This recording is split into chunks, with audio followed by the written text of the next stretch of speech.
যদিও ভিডিওটা অভিনয় ছিল, তবে কথাগুলো বাস্তব। এই ভিডিওটা সম্পূর্ণ দেখে যান, তাহলে বুঝতে পারবেন। খুবই শিক্ষণীয় একটা ভিডিও।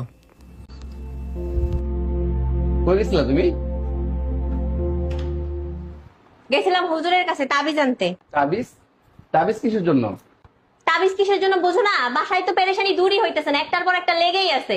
সেই জন্যই তাবিজ টানছি। ধরো, তুমি গলায় বাইন্দা রাখো তো, এটা গলায় বাইন্দা রাখলে সব পেরেশানি দূর হয়ে যাবে ইনশাআল্লাহ। মা, আমার এক কাপ চা বানায় দাও না মা।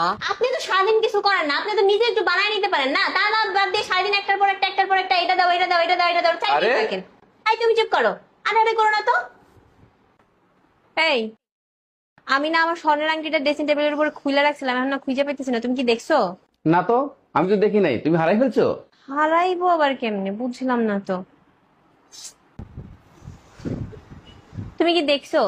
এই যে কতদিন ধরে তাবিজটা আইনা দিছি তোমারে, হ্যাঁ 1 মাসের উপরে হইলো, এখনো পর্যন্ত কোনো পেরেশানি তো দূর